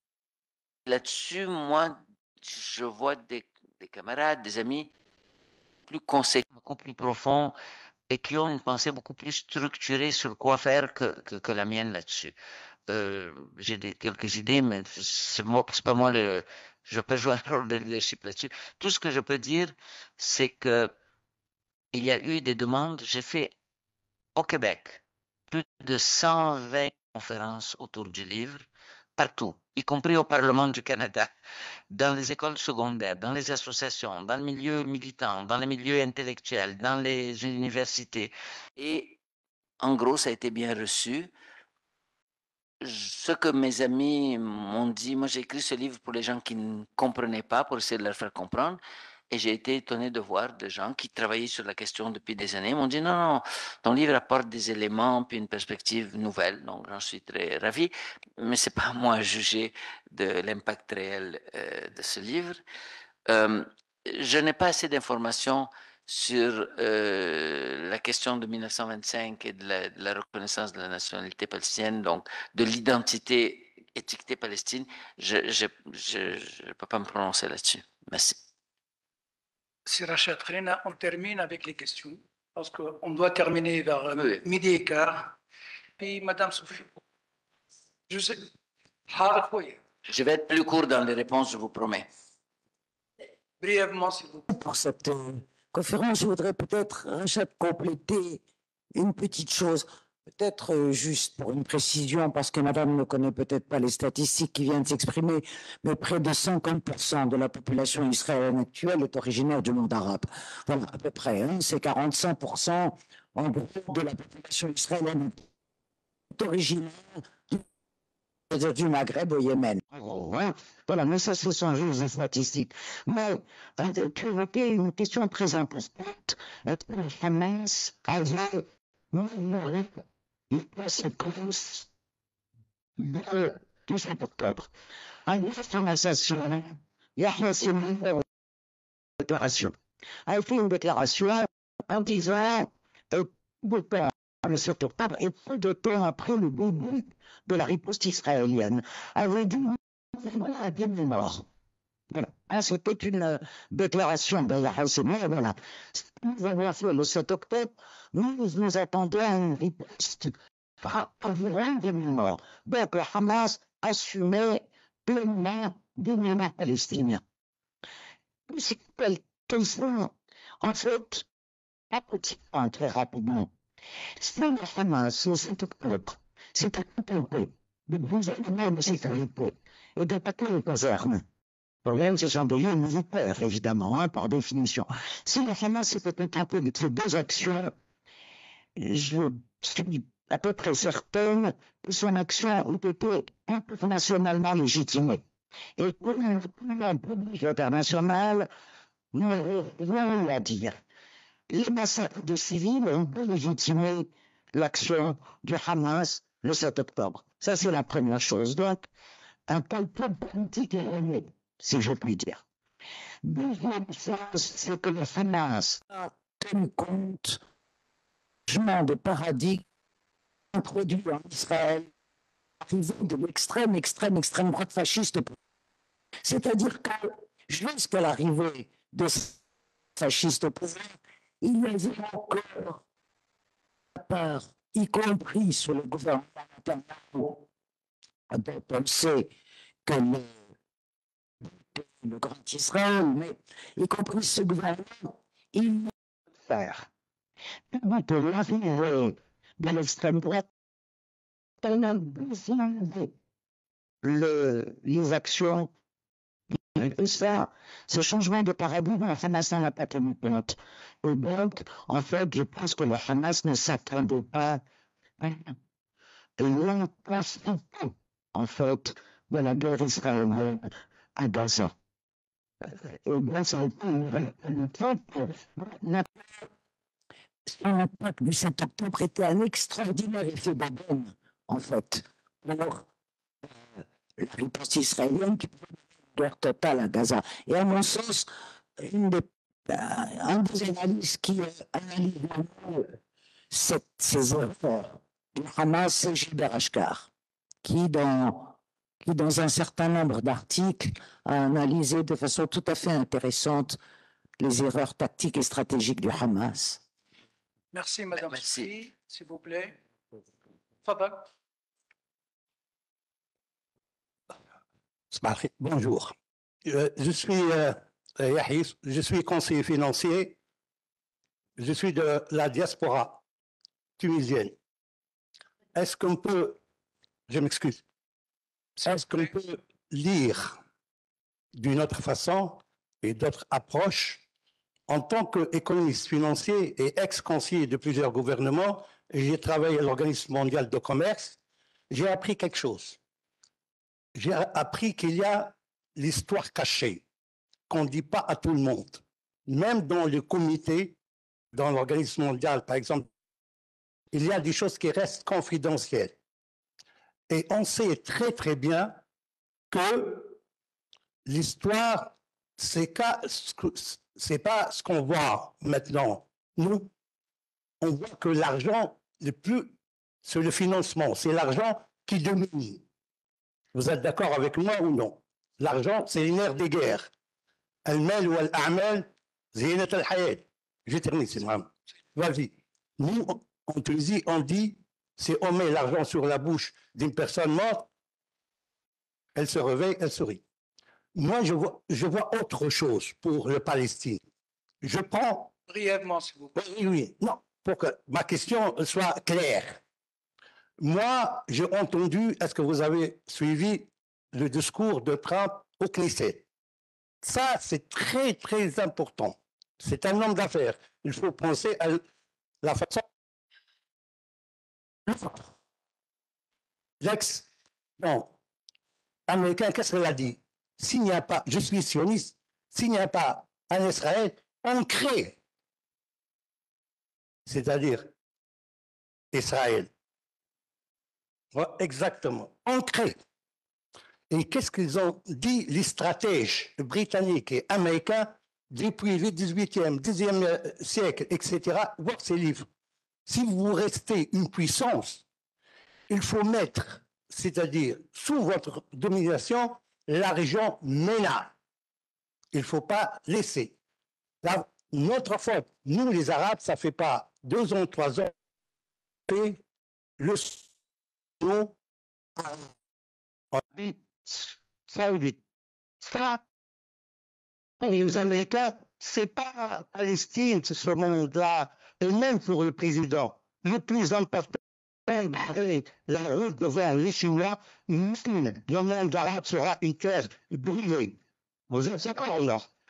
Moi, je termine, c'est moi. Est-ce que vous pensez, est-ce qu'il y a de l'histoire cachée? C'est pas vrai. J'ai compris, j'ai compris. Là, il y a le comité qui nous dit essayer de donner un discours pour la consommation de grand public. C'est-à-dire notre espace, c'est J'ai pas ça. bien compris. Et c'est ça. Je termine. L'accord, est-ce que vous pensez que cet accord que Trump a fait en tant qu'un d'abord, elle a gagné? Elle a mis, c'est-à-dire les Arabes et les Richards, les Juifs à l'avancement. adapter une partie genre. J'ai compris. Merci. Bon, alors, comme Dernière question. il reste... Madame Atos. Toi, pour répondre. Moi, je veux bien. J'ai le temps, là, c'est vous. Si on a quelques minutes encore, pas de Merci problème. pour cette conférence qui suscite, à vrai dire, beaucoup de questions. Monsieur Rached, vous êtes venu de très loin pour nous parler de l'histoire de la Palestine. C'est bien de comprendre l'histoire, mais peut-être c'est beaucoup mieux de comprendre le présent et l'avenir pour les enjeux qui nous entourent, surtout après 2 ans de génocide. Moi, j'aurais aimé qu'on nous parle de l'impact de ce qui s'est passé et pour connaître mieux un adversaire aujourd'hui qui piétine tout, le droit international, les forces internationales, qui piétine tout et qui a tout le support du monde et de l'Occident essentiellement. J'avais en tête une question sur les médias canadiens et occidentaux qui, est-ce qu'après 2 ans de génocide, ont changé vis-à-vis de ce qui est de l'histoire de la Palestine et de la cause palestinienne. Et là, je voudrais rebondir sur ce que Mme Chabato a dit sur le 7 octobre et le Hamas. Moi, j'ai une question qui me tourmente. Est-ce qu'on sait ce qui s'est passé le 7 octobre? Israël parle de 200 tués. On n'a jamais vu de cadavre, on n'a jamais vu de nom, on n'a jamais vu quoi que ce soit. Et puis, le président américain, Trump, a parlé d'enfants égorgés vifs. Et puis, la journaliste qui a parlé de cette histoire, qu'elle a même racontée, qu'elle a entendu dire par un soldat israélien, a nié. La chaîne CNN s'est excusée. Donc, le 7 octobre, qu'est-ce qui s'est passé? Netanyahu refuse toujours d'ouvrir une enquête sur ce qui s'est passé. Oui. C'est anonyme, on ne sait pas trop ce qui s'est passé. Israël dit ainsi qu'elle a eu recours à l'IBAC, c'est-à-dire tuer le maximum pour pouvoir faire ce qu'ils veulent sans pouvoir être entraînés ou arrêtés dans le droit international. Donc, je voudrais bien comprendre l'impact de ce qui s'est passé dans l'opinion publique canadienne, les médias aussi, pour comprendre un peu J'ai compris. ce qui va venir, quoi. Parfait. Merci. Merci. Merci, Madame Atros. Combien de temps vous me donnez? Combien de temps? 15? Ah, c'est amplement, je vais prendre mon 15. Bon, alors merci pour ces commentaires divers et ces questions. D'abord, je veux dire pour les commentaires de Sophie, je souscris entièrement. Tu as dit, Sophie, excuse, je me permets de tutoyer. On se connaît depuis 30 ans. Donc, je dis, Madame Bespis, je souscris entièrement à ce que vous dites. Donc, j'ai rien à ajouter. C'est une réponse importante et merci de l'avoir dit ici. Alors, sur la question, je ne crois pas réduire la question d'Israël à un phénomène colonial occidental. C'est aussi un phénomène colonial occidental, mais il y a eu, Israël la combinaison de ces calculs coloniaux et d'un nationalisme juif européen qui était un acte un acte existentiel de survie, qui était un mauvais choix, mais qui était un acte existentiel de survie. Et là-dessus, j'ai plusieurs petites choses à dire avant d'aller aux autres questions. Je vais dire très brièvement. Il y avait un peuple juif avant le 19e siècle, mais c'était un peuple qui était défini par sa foi, sa religion. Il y avait une unité spirituelle. Un juif russe, un juif britannique ou français ou américain pouvaient se rencontrer dans une synagogue et partager des choses, mais politiquement, non. Ce que le sionisme a fait, c'est qu'il a transformé la notion de peuple spirituel en politique. Et pour ce faire, il a dû violer la conscience juive. Il y a historiquement, le sionisme est avant tout une histoire juive. Titre du livre de Michel Sibony, je ne sais pas si son rôle c'est président ou l'Union des Juifs français pour la paix, qui a écrit un livre qui a ce titre, Antisionisme, une histoire juive. Et c'est une trentaine d'intellectuels qui ont écrit là-dessus. Yaakov Rabkin, mon collègue, a écrit un autre livre qui s'appelle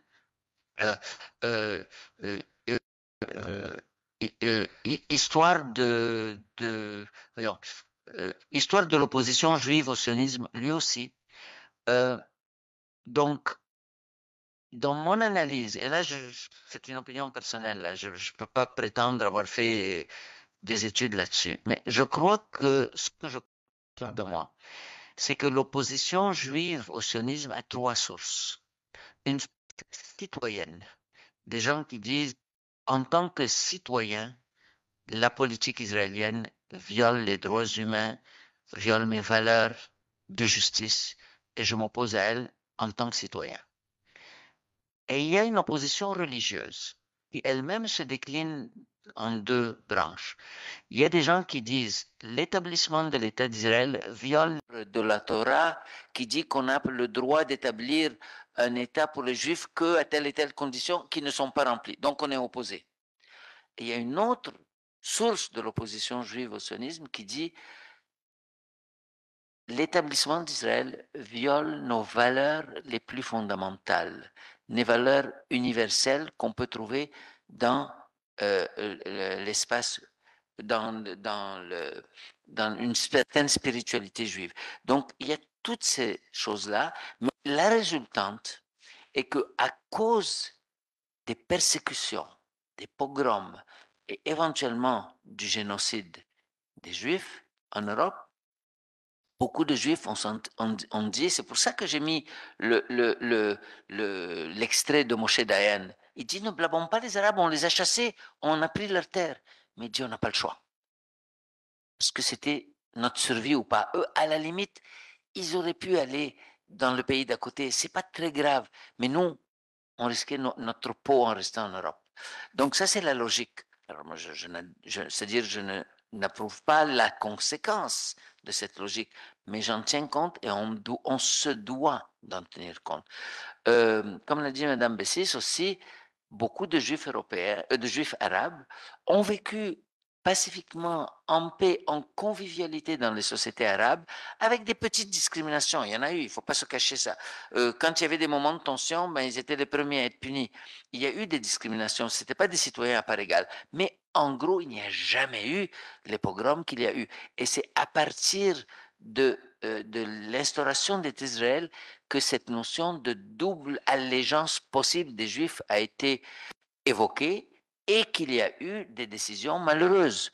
Alors, juste pour donner la raison de la décision, en Égypte, il y a eu l'affaire Lavon. Lavon était un ministre israélien qui a mobilisé des Juifs égyptiens pour faire ce qu'on appelle des false flag operations. Ils allaient mettre des bombes dans les intérêts américains et les signer par des communiqués qui attribuaient à alors, ça a rendu les Juifs égyptiens, on ne leur faisait plus confiance. Mais en même temps, il y a eu des décisions très mauvaises. Nasser, par exemple, qui à bien des égards a fait des choses positives et a détruit aussi la démocratie à certains angles, a expulsé des Juifs uniquement parce qu'ils étaient Juifs.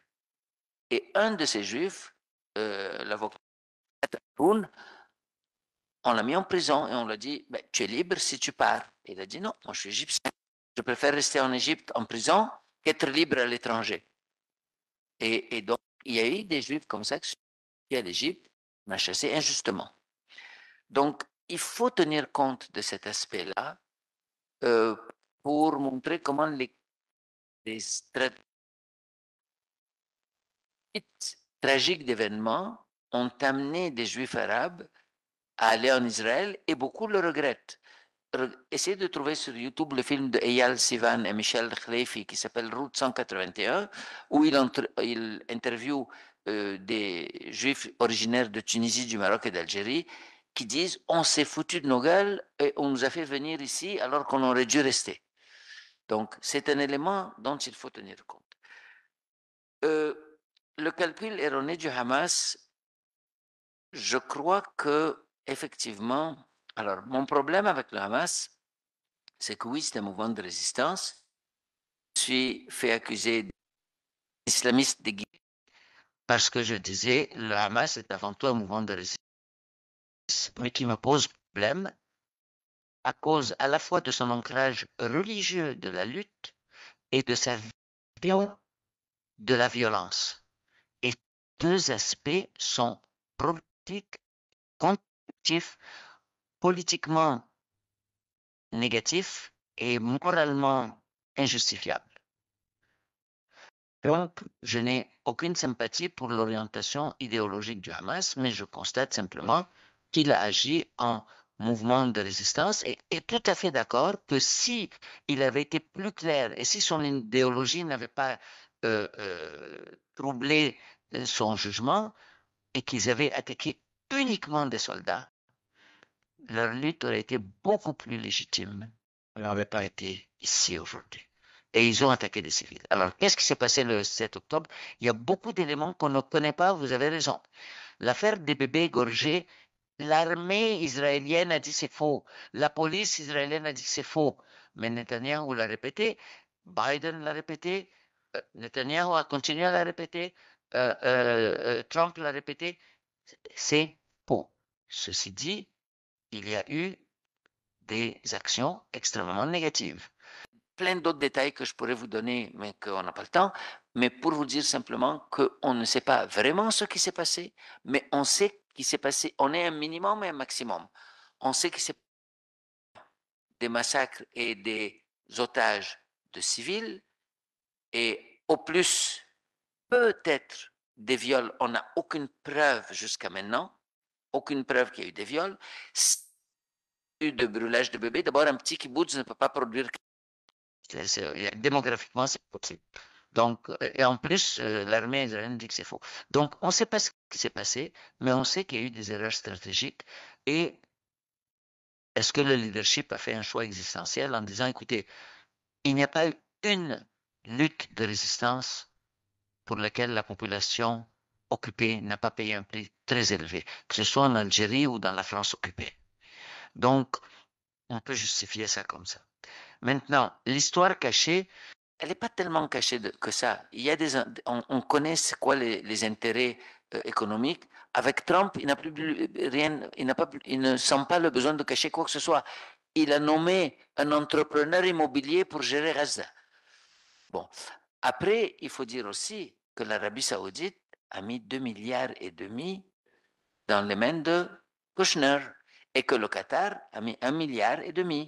Alors, même nos élites, à nous, fonctionnent beaucoup plus en fonction de leur calcul d'intérêt étroit et immédiat, et que l'idée d'une identité arabe unique est un souhait que je partage, mais ce n'est pas une réalité. Et il ne faut pas prendre ces souhaits pour des réalités. Alors, on peut travailler à construire la solidarité et constater en même temps que pour le moment, elle n'est pas là, cette solidarité-là. Alors, pour les enjeux, pour les médias, écoutez, j'ai publié plein de textes sur les médias. J'ai écrit à plusieurs fois à des journalistes. Vous mettez tout votre texte sous la rubrique guerre Israël-Hamas. Au bout de 2000, je leur ai demandé la question autrement. J'ai dit, s'il vous plaît, dites-moi, vous souhaitez voir combien de milliers d'enfants tués pour comprendre que la guerre n'est pas contre le Hamas, mais contre la population palestinienne? Je n'ai jamais eu de réponse. Alors, je vais terminer avec quelque chose de très sarcastique que j'ai lu hier soir. Alors, je vais reformuler et vous allez comprendre pourquoi. Imaginez la phrase suivante dans un journal. Monsieur X s'est éloigné de Madame une telle en conformité avec l'ordonnance de ne pas s'approcher d'elle après l'avoir violée sauvagement. On ne verrait jamais un article comme ça dans le journal. On ne dirait pas que c'est en conformité avec l'obligation après l'avoir violée sauvagement. Sur Gaza, Israël a arrêté ces bombardements en conformité avec le cessez-le-feu après avoir bombardé blablabla. Ça n'a aucun sens. Et c'est vous dire la profondeur de l'intériorisation du récit israélien par les élites médiatiques et politiques en Occident. Et je m'arrête là-dessus. Merci. Merci, Sirached, pour le débat. Merci à vous tous. Et je crois d'autres rendez-vous viendront par le centre, organisé par le Centre d'études sur la Palestine.